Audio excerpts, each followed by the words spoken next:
Good morning everyone, কেমন আছেন সবাই? আশা করি সবাই ভালো আছেন। কালকে সারাদিন অনেক বৃষ্টি হয়েছে, এজন্য আমি মাকে বলেছিলাম যে আমাকে একটু খিচুড়ি বানিয়ে খাওয়াও। সো মা কালকে খিচুড়ি বানিয়েছিল। প্রথমে রসুন আর পেঁয়াজ একটু সম্ভার দিয়ে, তারপরে ধীরে ধীরে পেঁয়াজ আর রসুনটাকে একটু হালকা গোল্ডেন করে ভেজে নিচ্ছিল। আর বাহিরে অনেক বৃষ্টি আর ঠান্ডা ছিল, প্রচুর ঠান্ডা ছিল কালকে। তো কালকে সারাদিন মনে হয় একটু শাল টাইপের জামা কাপড় পরেই থাকতে হয়েছে। আপনাদের ওখানে কেমন ঠান্ডা একটু জানাবেন কমেন্টস করে। আমাদের বাসায় কিন্তু অনেক ঠান্ডা লেগেছে। আর যেহেতু বৃষ্টি হচ্ছিল, রাস্তায়ও দেখলাম কিছুটা পানি উঠে গিয়েছে। আচ্ছা, এর মধ্যেই আমার মা এখানে তেজপাতা আর একটু শুকনা মরিচও দিয়ে দিয়েছে। যখন অনেকটা গোল্ডেন করে ভাজা হয়ে গিয়েছে, তারপর মা চাল আর ডাল, এটা পোলার চাল ছিল আর ডালটা ছিল মুসুরির ডাল, তো সেটাকে ধুয়ে দিয়ে দিয়েছে। আপনারা বলতে পারেন যে এত কম রান্না করেছে কেন? আসলে আমাদের বাসায় কেউই এতটা বেশি খায় না, আর আমাদের বাসায় যেহেতু আমি আর আমার মাই শুধু থাকি, সো আমরা খুবই কম খাই। আর আমাদের এই খিচুড়িটা হবে অনেকটা বলে না ল্যাটকা খিচুড়ি বা পাতলা খিচুড়ি, সেই রকম হবে। সেই জন্য এইটুক চালে অনেকটা বেশি হয়ে যাবে। তো এর মধ্যে আমার মা এক চামচ করে হলুদ আর মরিচের গুঁড়োও দিয়ে দিল, হলুদ গুঁড়া আর মরিচের গুঁড়া। তারপর দিয়ে এটাকে কতক্ষণ ভাজা ভাজা করবে, কারণ পোলার চালের খিচুড়িতে একটু ভাজা ভাজা করে তারপর যদি পানি দেওয়া হয় তাহলে সেটা খেতে বেশি ভালো লাগে। এই যে আমার মা অনেকগুলো পানি দিয়ে দিল। এটা এখন জল দেওয়াতে দেখতে মনে হচ্ছে যে অনেক বেশি জল জল পানি পানি হয়ে গিয়েছে, বাট আমরা যেহেতু ল্যাটকা খিচুড়ি খাবো সেই জন্য এই জলটা ঠিক আছে।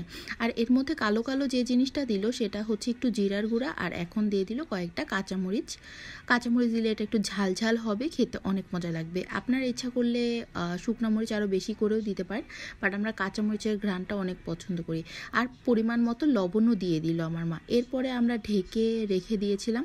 এই দেখুন অন্ধকার হয়েছিল একদম, আর হচ্ছে বৃষ্টিতে পুরা সবার ছাদটা তো ভরা ছিল, একটু মানে অনেক অন্ধকার ছিল। আর এই ভিডিওটা আমি সন্ধ্যার দিকে করেছিলাম, এই জন্য একটু অন্ধকার অন্ধকার লাগছে।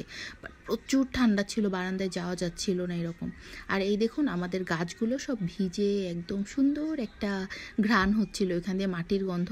আর এটা হচ্ছে সন্ধ্যা মালতী ফুল, যেটা ঠিক সন্ধ্যার সময় হয়, সন্ধ্যার সময় এই ফুলগুলো ফুটে। আমি আমার বারান্দায় সবগুলো গাছ একটু ঘুরে ঘুরে দেখাচ্ছিলাম, কারণ ওইখানে খিচুড়ি হচ্ছিল। তো আমি আমাদের গাছগুলো একটু হালকা করে দেখিয়ে দিচ্ছিলাম। অনেক বৃষ্টিতে ভিজে অনেক সুন্দর হয়েছিল গাছগুলো।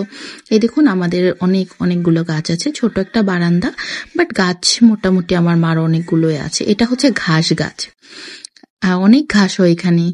যাই হোক, এরপরে আমি একটু চাও বানিয়ে খেয়ে নিয়েছিলাম, এর মধ্যে খিচুড়ি হচ্ছিলই। তো এই যে দেখুন খিচুড়ি হয়ে গিয়েছে। এরপরে আমার মা একটু আদা বাটা দিয়ে দিয়েছিল, আর একটু বেশি দিলে ভালো হতো, বাট বাসায় তেমন আদা বাটা ছিল না, আর নতুন করে কেউ আদা বাটতে যায়নি, যতটুকু ছিল সে ততটুকুই দিয়ে দিয়েছে। এখন আমার মা একটু মিশিয়ে নিচ্ছে। আমার খিচুড়ি কিন্তু অনেকটা হয়ে গিয়েছে। এভাবে কিন্তু আমরা ল্যাটকা ল্যাটকা খিচুড়ি খাবো। এটাকে অনেকটা নরম খিচুড়িও বলে অনেকে, বাট আমরা ল্যাটকা খিচুড়ি বলি। এরপরে ঘি দিয়ে দিয়েছিল। আমি আবার মাকে বলছিলাম, না না মা, আরো বেশি ঘি দাও। এরপরে খিচুড়ি খাওয়ার পালা। তো খিচুড়ি কিছুক্ষণ রাখাতে লেটকা খিচুড়িটা একটু শক্ত শক্ত হয়ে গিয়েছিল। যাই হোক, এটা খেতে অনেক মজা লেগেছে। এখানে আমি আমার খিচুড়িটা বেড়ে নিচ্ছি। আর মুরগির ঝোল ছিল আগের দিনের জন্য, এই পাতলা মুরগির ঝোল দিয়ে খিচুড়ি খেতে কিন্তু অনেক মজা লাগে। আর আমি বেগুন ভাজাও নিয়েছিলাম, বেগুন ভাজাও করা হয়েছিল, সেটা দেখানো হয়নি। তো এইভাবে আমি খেতে পছন্দ করি অনেক, পুরো ঝোলটা দিয়ে খিচুড়িটা মেখে খেতে আমার কাছে অনেক ভালো লাগে। আর বাইরে স্টিল বৃষ্টি হচ্ছে। তো যাই হোক, এইভাবে আমার বৃষ্টির দিনটা কেটে গিয়েছে। আপনারা কি করেছেন একটু জানাবেন আমাকে। আর বৃষ্টির দিনে আপনিও কি খেতে পছন্দ করেন সেটা আমাকে বলবেন। আর আমার পেজটাকে লাইক এবং আমার পোস্টে লাইক কমেন্টস দিয়ে আমার পাশে থাকবেন, তাহলে আমার অনেক ভালো লাগবে। আপনাদের সাথে পরে আবার দেখা হবে। ভালো থাকবেন সবাই, টাটা।